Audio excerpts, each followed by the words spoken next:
Hey everybody, welcome back to the Wolf Pit with another episode of What Are We Eating? If you've ordered Chinese food in America, you've more than likely tried crab rangoons before, which are basically just cream cheese, an imitation crab, and some other seasonings, wrapped up into a wonton wrapper, deep fried, and served with a notorious bright red sweet and sour sauce. I'm not a huge fan of crab rangoons, but they are tasty from time to time. The thing about crab rangoons is they're really inexpensive and super easy to make. But if you don't want to spend the time to make crab rangoons at home, you can buy them in your freezer section. Like Guy Fieri's Flavortown 7-ounce box of kickin' crab rangoons that cost $6.97. Wow, that's pretty pricey. The price of these celebrity meals is getting crazy. Weren't these same meals $5.97 last year? $6.97 for wonton wrappers filled with cream cheese, crab, and green onions? That's crazy. Well, in their defense, it doesn't say imitation crab, so if this is real crab, maybe it's worth it. Here's the list of ingredients, and I am happy to see that there's no imitation crab or surimi in these at all. It's actually real crab. Although once again, the crab is not native to America. And you guys know how I feel about sourcing seafood from other countries when we have an abundant amount of seafood here in America. It just doesn't make sense. Let me know what you, the people, think. There's 2 5-piece servings per box. Each serving has 250 calories, 14 grams of total fat, 6 grams of saturated fat, no trans fat, 40 milligrams of cholesterol, 450 milligrams of sodium, 23 grams of carbohydrates, less than 1 gram of fiber, 1 gram of sugars, and 7 grams of protein. Now you can cook these in the air fryer or the oven, and since an air fryer is a convection oven, I'm just going to cook them all in the air fryer. So let's get our Flavortown kickin' crab rangoons out of the freezer, out of the bag, and into the air fryer. And besides a couple crumbs, they look like the real deal.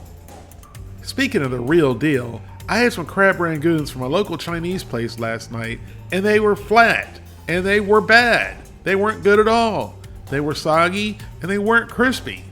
I think the Chinese places should at least put the effort in to make them look appetizing. I was happy that I didn't order them, I just tried one. I would have been really upset if I was the one that ordered them.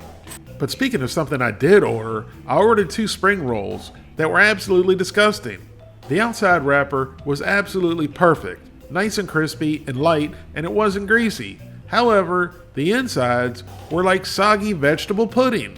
There was no texture whatsoever to the cabbage or other vegetables or meat. And from my own experience, a telltale sign of soggy vegetables and egg rolls is from freezing them. I don't know if this restaurant made them and froze them, or they're simply just frozen egg rolls they bought and fried and sold at a premium price. What happened to the good old days when Chinese food was freshly made? Now these go into the air fryer at 400 degrees for 4 to 5 minutes. And then after 4 to 5 minutes, you give them a shake and then cook for another 3 minutes at 400 degrees. Now here's our crab rangoons after cooking in the air fryer at 400 degrees for a total of 6 minutes.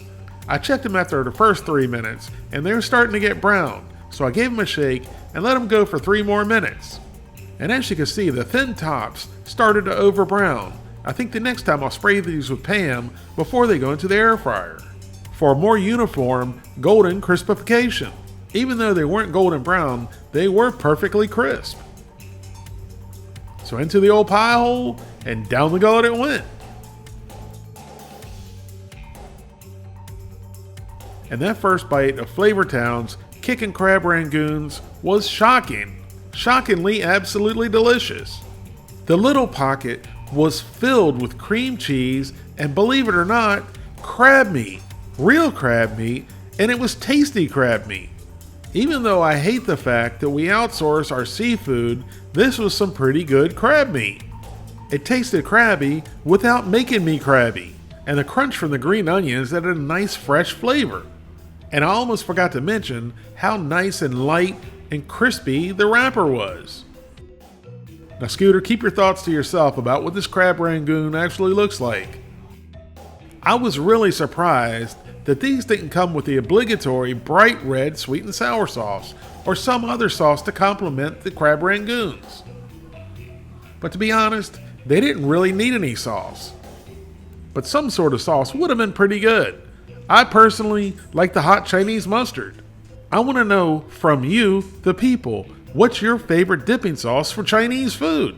The Flavortown Kickin' Crab Rangoons were way better than I expected. The wrapper was crispy without being greasy. The filling was very cheesy and very crabby and very flavorful. But I do have a problem with the price. $6.97 for 10 crab rangoons, or approximately 70 cents a piece, is expensive to me for imported crab meat. And I'm not simply saying that because it's imported, but they're importing the crab meat from these other countries because it's much cheaper than using crab meat from America. So they're paying pennies on the dollar for imported crab meat and charging a premium price. But hey, that's just my opinion and I'm sticking to it. But that's not going to keep me from stating the facts. The fact is, Guy Fieri's, Flavortown's, Kickin' Crab Rangoons were fantastic. And I'm giving them an 8 out of 10. Thank you all very much for watching. Please don't forget to like this video and subscribe, and I'll see you soon.